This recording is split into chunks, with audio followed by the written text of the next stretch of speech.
Hey everybody, welcome back. We're still here. We won our last one. Can you believe that? I can. As we randomize and get regular Eden. Oh my God, it's a dream come true. Regular Eden to the lamb. It's nostalgia. And I don't feel too much nostalgia, but a tabula rasa like this, I'm into it. Are you seeing our incredible damage stat thanks to Stigmata? Are you seeing the incredible damage I took thanks to my medulla oblongata? Look, we got lucky that there was it's like a 20% chance with this trinket, right? That you get the super secret item room that has 2 pedestals, one of which is a little busted. Don't let that trick you, though. I think, and we've talked about it before, I'm not a psychologist, but I do interact with human beings, and as a result, I find myself interested in the heuristics that we have for our behavior. Thank you to Professor Daniel Kahneman for your landmark book, Thinking Fast and Slow, for making me sound much smarter than I actually am. It's funny, because you would think if you puzzled it out, that uncertainty, and maybe it is for some people or in some domains, but you would think that uncertainty is a negative, right? You would think that if you had the chance to either get like a material value, so close, or something unknown, there might, well, I don't know, maybe you wouldn't think this now that I think of it, but just work with me for a moment here. You would possibly value the material value that you know more than the one that is variable, because the one that's variable could be worth nothing. Now that I think about it, though, I'm like, maybe that's not necessarily true, because what if the first thing you see is not that good, then the second one will appear nicer as a result, I think, just due to the nature of comparison. However, what I'm trying to get at here is not anything as overreaching as that, I guess. I feel like if I asked someone to rate an unknown item, and then I asked them to rate what, if you took a composite of the average item quality in the game, like if you rated every single item and then divided it by the number of items in the game, and then compared that to their self-reported rating of the question mark itself in the item pool, controlling for, you know, the items that are only in the item pool and so on and so forth, I think the average person, on average, would value the question mark more than they value the average item in the game. That's my hypothesis. And this is pretty good. Excuse me, you can take both? Could I have taken both on the last floor too? Am I stupid? Am I dumb? Am I hip? Am I with it? Tucka, tucka, tucka, tucka. Oh, okay, they're both good. Ish, at least. Do you agree or disagree with that? I know that, like, you know, look, I don't even like Family Guy, okay? In fact, I find it's like the worst part of the mid-2000s humor, I think. Somehow the show where people were, like, you know, shooting fireworks up their own anuses ended up being, like, wholesome in 2021, but Family Guy is still like, yeah, that reminds me of the time Jeremy Irons played himself in a movie. And then I'm just like, you know, I just don't, no thank you, I guess is what I'm trying to say. But there is a great quote, man. Are you crazy, Lois? The boat's a boat, but the mystery box could be anything. It could even be a boat. I think that there's value in uncertainty, at least for a certain kind of person, right? I have been, you know, I listened to a podcast about risk tolerance. And it really opened my eyes, you know, because I've always seen myself as like as a risk-averse person. Because, you know, I don't rush to invest in highly speculative asset classes, such as cute penguin JPEGs. I don't enjoy skydiving. you know, I find excitement... and I know how this makes it sound. Broadly, I find excitement kind of anxiety-inducing, and I prefer a degree of certainty.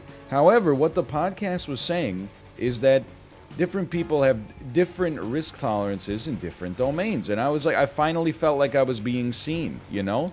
I don't really want to go on a roller coaster, which is probably less risk than is perceived, but I'll definitely, you know, roll my Isaac run. Which might not be what they were getting at specifically in the podcast, but I definitely do not mind taking a winning Isaac run and being like, yeah, let's throw this one to the dogs, man. Let's see how it goes. I think I'm risky, like, in other avenues as well. You know, like I've talked about it before. It just goes to show you, you know, people are complicated. We should look. I support the look here. And honestly, this is early enough that this could make a difference. Are we missing a consumable? Not really. Get me out of here. This could be interesting. But like I've talked about it many times before, when I go to a restaurant, I am... usually, I mean, it depends. At a fast food restaurant, I usually get the same thing that I always get, just because I eat it somewhat rarely and enjoy it so much, right?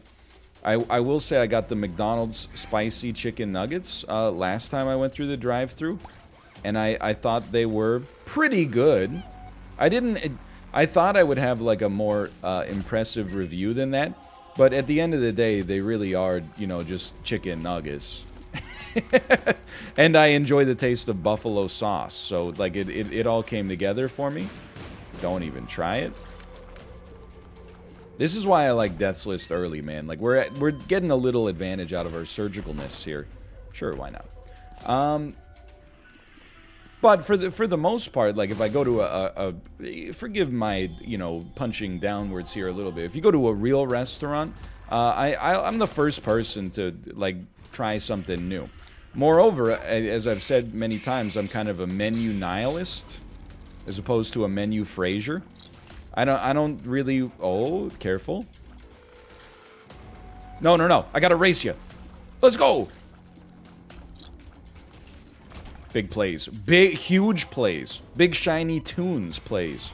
I'm a bit of a menu nihilist, you know? I don't concern myself too much with...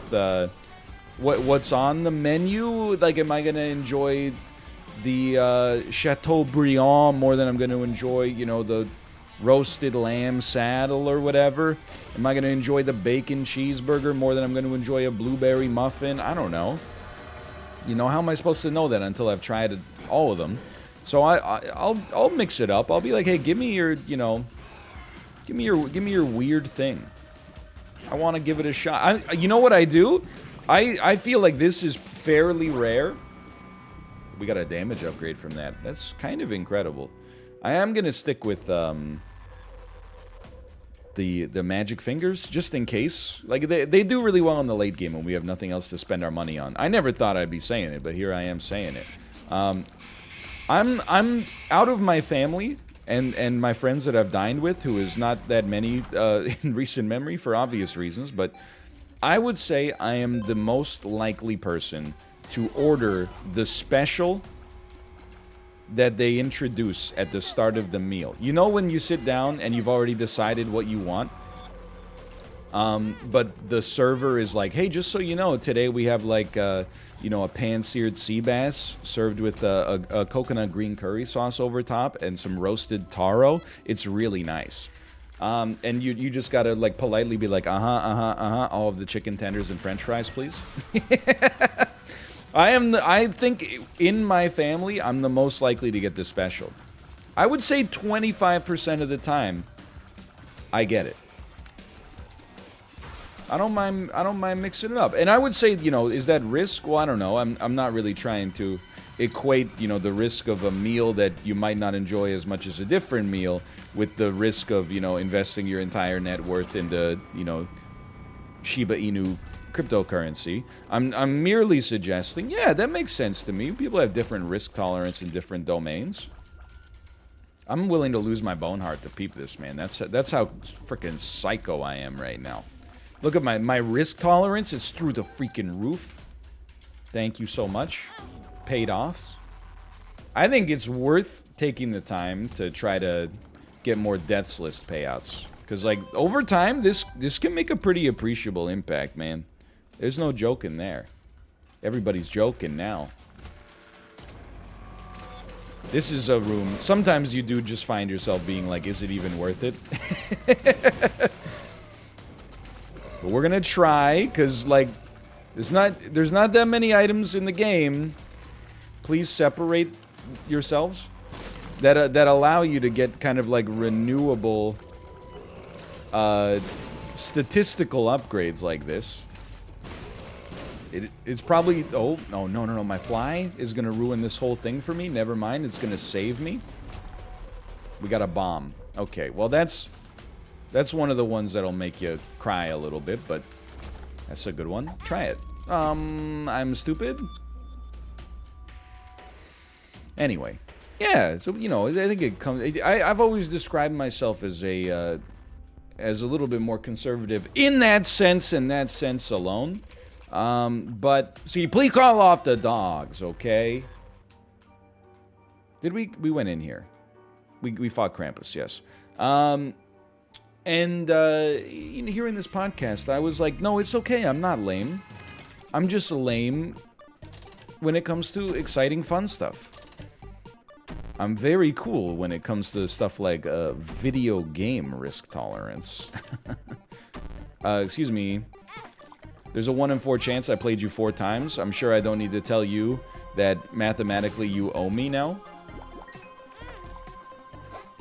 Plus, I can actually use my finances for things, so, like, you're screwing me on this one. That's all I'm gonna say. All I'm gonna say, you're screwing me on this one. But this is, you know, one of the things we can leverage the money we're getting from Death's List for, so maybe I shouldn't be too disappointed. Man, I haven't had a Chateaubriand in a long time. That's one of those things... I might be mistaken. This comes from my collegiate experience, where I lived semi-close to, like, a nice butcher shop. Well, it wasn't really... I would not describe it necessarily as a nice butcher shop, but it was, like, not... It was a locally owned deli. Excuse me? Okay, you're still vulnerable here. So instead of just, like, you know, going to the food basics and being like, well, I'll take whatever chicken breasts they got, you know, you go here and be like, ooh, London broil. That sounds fancy. I had some Chateaubriand there, but I probably cooked it in my George Foreman grill like a nut job. All I'm saying is, you know, don't shoot the messenger on that one. That was just what life was like. Always the Pokeball, man. That was what life was like in the mid-2000s. Like, you could have a nice young lady come over for dinner and be like, you know, well, what are you going to make for dinner? You'd be like, I'm going to make chicken breast in the George Foreman grill. And she'd be like, oh, you're fancy, huh? And I'd be like, yeah, it's legit. That's how we talked back then. There was no sus. Things could be sketch, but it was rare. Instead, things were legit. Anyway, what am I talking about? I was wearing an onion on my belt, which was the style at the time. Lucky? What a shot, man. I'm telling you, we're building something beautiful here. Like Chris Martin of Coldplay said, turn into something beautiful. You think he's singing about butterflies in that song? Because the song Butterfly is not about butterflies. I think it's such a sexy, sexy, pretty little thing, and that's before she got me sprung with her tongue ring.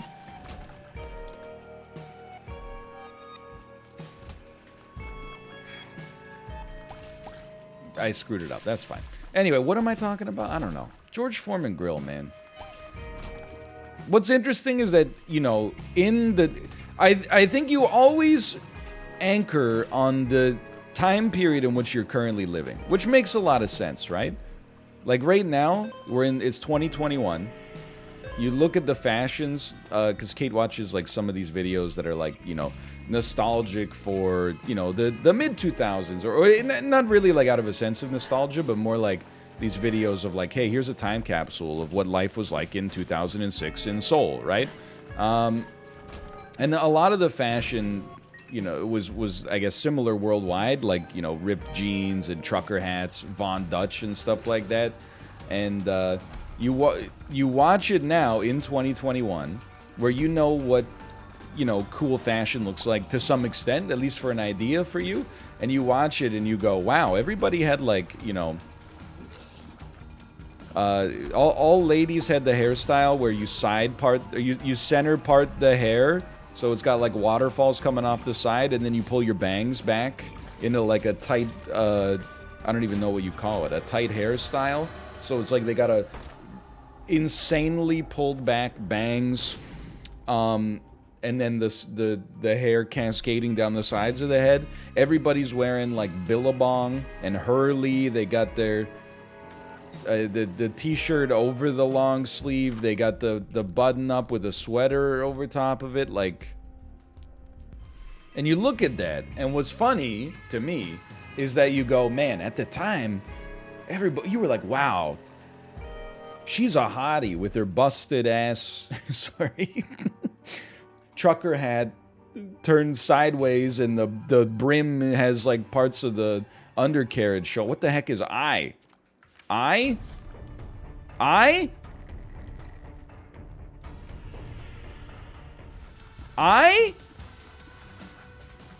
What? That must... Okay, I'm guessing that that's supposed to be a 1, but we have no name for the location.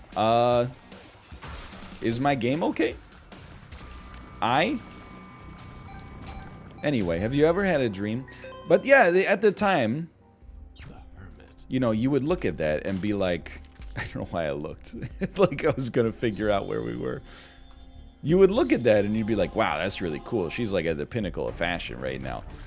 Now you look at that and you go, we didn't know what we were talking about. But I guarantee you 1,000,000,000% we will feel the same way in like 10 years. People in 2021 are wearing some wild stuff, man. The circular sunglass, or not even sunglasses, but like the rimless round glasses. I'm getting out of here. This floor seems cursed to me. That's the kind of thing, like, it was popular in the mid-1990s when I was a young child. Several of the boys from the back streets wore them.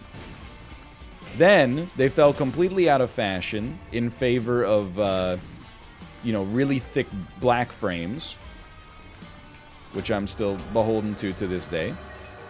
Mostly to give my face some definition at all. I'll take it. In fact, you know what? I think we should put ourselves in a position to capitalize on this. I don't think Monster Manuel is that good, but we'll hold it for now. And now we're kind of back to that 90s stuff, and the stuff in the mid-2000s looks like, you know, garbage. But in like 10 years, or less probably, I think we're going to be back to the mid-2000s again. And just kind of like constantly keep shuffling back and forth between, like, you know, the spectrum of fashion trends. Like, I think, believe it, again, because if this is the first time you've gone through this cycle, this might be surprising to you. You might be like, nah, man, people are going to look like this forever. I might have been guilty of thinking that for a time myself, okay? But, like, in the mid-2000s, when I was buying clothes for myself, the concept of oversized clothes was hilarious. Like, why would you deliberately buy clothes that don't fit you and, you know, don't flatter the shape of your body? Like, it doesn't make sense why you would deliberately buy clothes that don't fit. And now the concept of oversized clothing is, you know, is back in a huge way with, like, streetwear and stuff like that. I have ruined Death's List again, but that's okay. And the idea of, like, you know, wearing a bootcut jean, which is what we did back then, is crazy. You're like, what the heck is wrong with your legs, man? You're wearing bootcut? Bootcut was the jam back in the Old Navy Halcyon era, man. I wouldn't expect you to understand. You know what I say, if you can remember it, you weren't really there.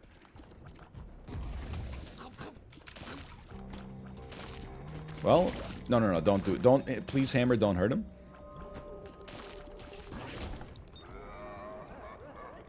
Thank you. Anyway, I don't know how I got off on this subject, but it's true. I'm not even warning you, because there's, like, nothing you can do about it. If you are beholden to fashion now, that's great. When you look at photos from this era in 10 years, you'll be like, what were we all thinking? But there's no shame in being a product of your times, I think. At least with respect to this.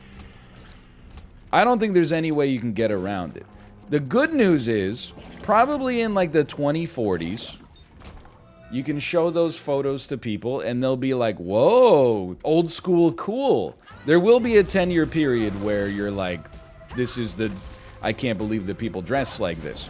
But that there's always a 10-year period where people are like, I can't believe people dress like this. Right now, it's like the mid-2000s, Jessica Simpson, you know, collared, striped polo shirts.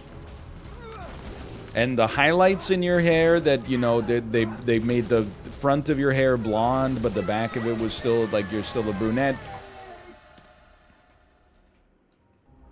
Oh, yes. It will be mine. It will be mine. We're going to the lamb. Then let me see what we got here. No. Well, it's kind of, these are kind of good. We don't need egghead because we have host hat. And I'm just choosing not to take rosary, but there's no getting around it. The only getting around it is to completely, you know, opt out of the trends and, I don't know, just kind of look the same generation to generation. And if that's the avenue you want to take, more power to you. But you're probably also, like, you know, not caring about fashion, which is also fine. In is where I am, basically. Thought we did it there. Anyway, what is this floor? Womb 1. Okay, so, like, it's not I anymore. I can live with that.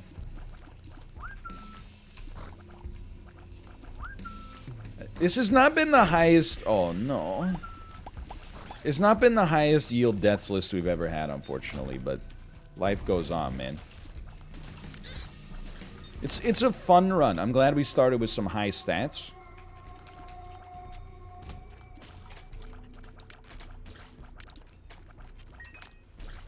Beautiful. Anyway, I don't know.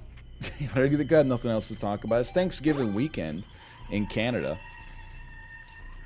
When I interacted with 90% Canadians, i.e. like grade school, Canadian Thanksgiving was a lot of fun. You know, you spend time with your family, you get to eat a nice turkey or perhaps a ham, stuffing, some or all of the fixins, right? As an adult who exists on the internet and has a 45% of American audience, largely leads to a lot of, oh, fake Thanksgiving, Canadian Thanksgiving, etc., etc. But you know what? It is what it is. I'm not going to let that... I'll just get I'll set up an out-of-office auto-reply macro that is talking about... It's like, here's the history of Canadian Thanksgiving. Honestly, it'll be helpful for me, too, because I always forget the history of Canadian Thanksgiving. I think it's one of those things that, you know, we saw other countries doing, and we went like, oh, that sounds nice. Let's get one of... I want one of those for myself.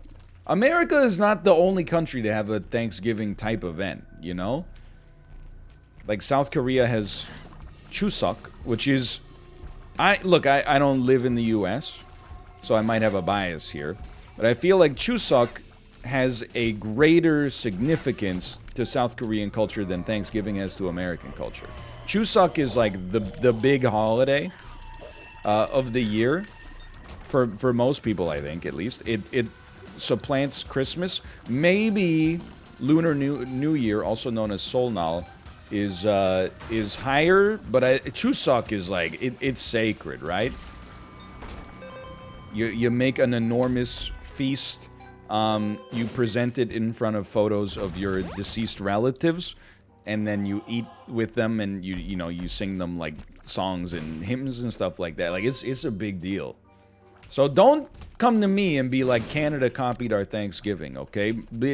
Many cultures, I'm sure more than I'm even familiar with and have mentioned here, have some sort of Thanksgiving type event in the culture. You probably weren't first. Canada certainly was not first, I think. You're not going to hear Canadians say that too much. We watched a lot of Molson Canadian commercials growing up. My name is Jim, and I am Canadian. I say sorry when I bump into someone on the street, even when it isn't my fault. My name is Jim, and I am Canadian. There's a big ad campaign for beers when I was, I don't know, like 11 years old. Remember quoting it on the school bus to much applause. And you would watch that commercial and you would be like, even before Reddit existed, you would be like this. So much this. User definitely received gold for this post.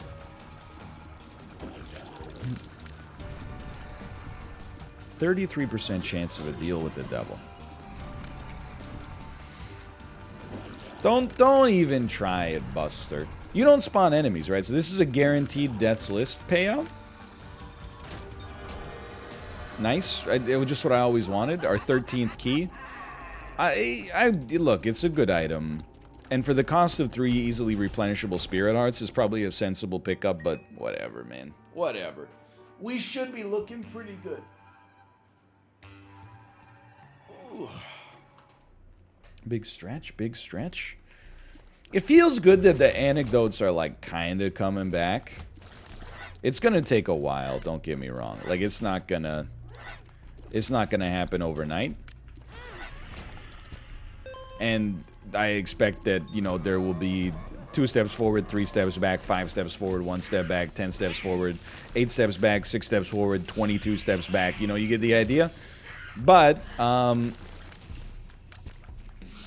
that's okay. The anecdotes, nature is healing. They have started to return. After a year and a half of largely being inside and losing my misanthropy, the bulk of my emotions when I leave the house, rather than being like, we're all in this together, I'm like,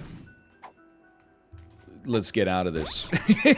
You know, like, instead of being like, wow, we're doing such a great thing as human beings, now I'm like, I hate the way people drive. That's basically, and that's good. That's a return to normal. Perhaps the ultimate return to normal.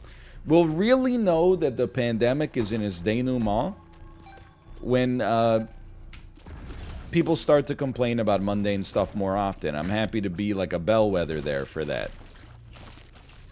That's how you use the term bellwether, right?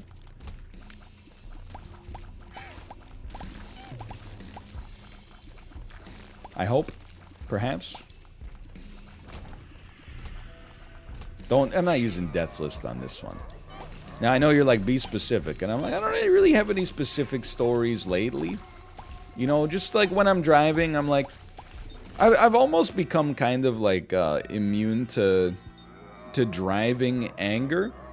Instead, I've become one of those guys who, whenever I encounter some suspect driving, I do it safely. I know what you're gonna say, this is more likely to cause an accident. But if, like, sometimes, you know, you'll be on a road where the speed limit is like 50 kilometers an hour, and the car in front of you is doing like 20 kilometers an hour, and you're just like, what the heck's going on? And you just pass them, and then you give them a glance. You know, you give them a glance into the driver's seat, and I don't know what you're hoping to find. I think some people are doing it to, like, you know, confirm the biases they have about who they expect to be good drivers and who they expect to be garbage drivers. I do it, like, because partly I'm like, you better be, like, splitting the frickin' atom in there, man. You're kidding me? You're really driving, you know, like 25 kilometers an hour north on Canby? Like, this is one of the main north-south thoroughfares in the city, and you're clogging it up. It's had construction on there because they've been building condos for like literally 15 years. It's already slow enough. You know as well as I do, they're doing that construction over at the Oak Ridge Town Center. Like, you know, this is an area you at least want to be doing the speed limit. And then you look in the car and he's just like driving, and you're like, what are you doing? By the way, do you think it's Tim Robinson? I'm scared. I don't know how any of this stuff works. Look, speeding is also bad. But I feel like speeding, you know, there's different categories of speeding, right? I don't know how to describe this without it coming across to like the people who are strict rule of law followers. Speeding, there's a built-in kind of tolerance factor, you know? If the speed limit on the highway is 90, no one's gonna bat an eye if you do 100 kilometers an hour. I don't know, miles, 90 miles an hour is kind of, that's getting pretty up there, but I would be batting my eyes at that point. I would be like, whoa, hey, this is too fast, man. The heck are you doing, Jay Inslee? We gotta slow this down. Similarly, if the speed limit is 50 and you're doing, you know, 45, I'm not gonna sweat it. You know, you're just driving whatever speed feels comfortable. It's only when you get like, you know, 25% over, 25% under that you find yourself being like, like that's dangerous. Like I remember one time Kate and I were driving back from one of her orchestra performances, and I was trying to merge onto the freeway, which has a speed limit of like 90 kilometers an hour. The car in front of me was doing 30, and like in the merge lane, you know, which is where you're trying to get your car up to the same speed that the cars are driving on the highway, which the speed limit is 90, but in reality, a lot of people are doing, you know, 110, 120, right? Well, not my finest move. Maybe we should have taken the Judas's Shadow. Such a boomer verbiage. The Judas's Shadow? Anyway. Hey, did you get your dang Pikachu cards earlier today? Anyway. So, you know, you're like, I'm gonna die. Because you can't merge at the right speed. If you can't merge at the right speed, you know, the risk of somebody being in the lane and then, like, you know, just smashing into the back of you is pretty high. Or they slam on their brakes to try to avoid hitting you, which means somebody smashes into the back of them. It's not much better, right? Anyway, we got on the freeway. I managed to get past her, and then, you know, I looked in the window, and Kate was like, oh, yeah, that's like, I know her. You know, she had, and I feel bad for this. I want that to be clear, okay? She had a car accident, and now, like, she's traumatized, and she can't drive over, like, 40 kilometers an hour or something like that. And I'm like, look, I'm not gonna hand wave and be like, you gotta fix that before you can drive.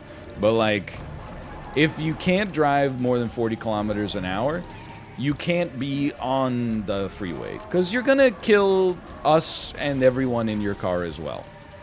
It's just, you have to have a certain degree of comfort. It's actually, if you gave me the choice, if you were like, you have to drive for 10,000 hours without being in an accident, and you were like, would you rather drive in the, you know, the city or the freeway? I'd take the freeway any day of the week, you know?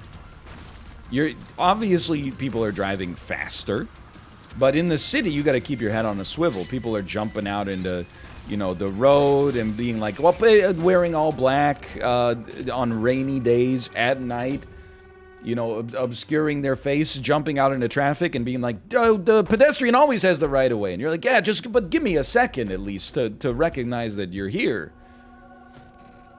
Yes, I will take a false PhD. Give me some demon hearts, please. This will be a damage upgrade at the cost of our tears. I think that's a not worth it situation here. Gotta be very careful about this one. Okay. Sorry, we'll just make it a little tougher. I am trying to make Death's List work. I hate to say it, but I do think it is relevant. Because Death's List can give us Spirit Hearts. Or, you piece. Or Demon Hearts pretty prodigiously. Alas. Okay, it's never going to work on this one. Just accept that. Faster we accept that, the happier we're going to be. On the freeway, you're largely, like, you got more visibility most of the time. You're looking to see, you know, you got... Oh, frick. You got the ability to see what people are doing around you. Obviously, the consequences of the accidents are much greater most of the time, but typically you're just, like, driving straight. Or, like, with a 5-degree bend in your turn or whatever. This is not good. Please block the fallen. Get blocked. Like a gamer on Kamiya's Twitter account. Okay, get owned. Give me something. Give me something good. Please. Please. I don't want to be here anymore.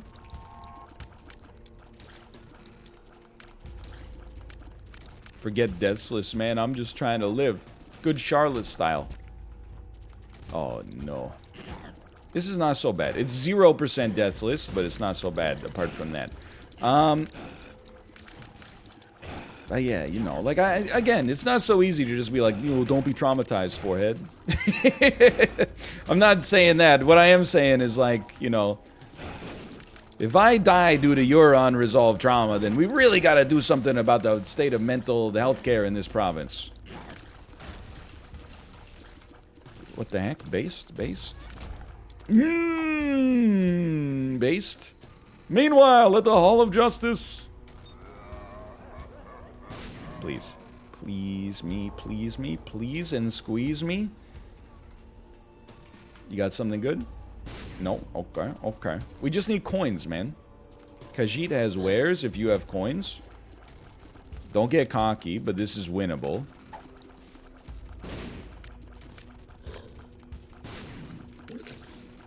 This does ruin... It's such BS that ruins Death's List, but whatever.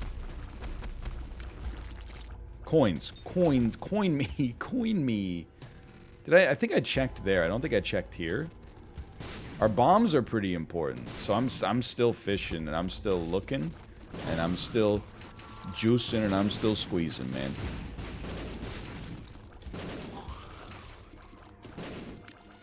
Don't say you're juicing, NL. That's slang for using steroids. Yeah, you know, if you just, like, take a look at me on stream, I think most people would probably be like, this guy doesn't seem like he's at a high risk of steroid abuse right now. Maybe, there's got to be a junk food that rhymes with, like, oid. What is doesn't this turn us into greed or something? Anyway, the joke could work. Turns pickups and items in the room into coins. Coin values are equal to their shop value. Yes, I understand. I know you're like, why are you using it? Well, just want to see... Like, if we could get a bigger shop, or bigger payout, it would be better. Single red heart is like 3 to 5 cents. Pills should be 5 cents, which I'm hoping it dumps not a nickel, but 5 pennies. And then, my God, I'm back in the saddle again. LOL, steroids don't, and this is just, you know, you can build in the straw man from chat, having, you know, streamed for so long. Thinking steroids make you immediately fit. LOL, using, like, literally jokes as fodder for your endless appetite to get into meaningless arguments on the internet. Maybe that's something, you know what, you can talk that out with your therapist or something like that, okay? Why do you only feel meaning through conflict? Why can't you find meaning through laughter? Don't understand. Where did it all go wrong, man? I just want to, I'm asking you from and this is a person I made up. Of course I know him, he's me! Don't hit me, don't touch me. Don't push me. Don't touch me. So I can get my satisfaction. Dude, that trinket actually saved our lives. The trinket and the hermit card made all the difference. I'm a little surprised, but would you look at that? Hey, thanks for watching. Hope you enjoyed it. If you did, click the like button. Also, a great deal. Of course, subscribe if you want to see more in the future. For now, thanks for watching. I will see you next time. See ya!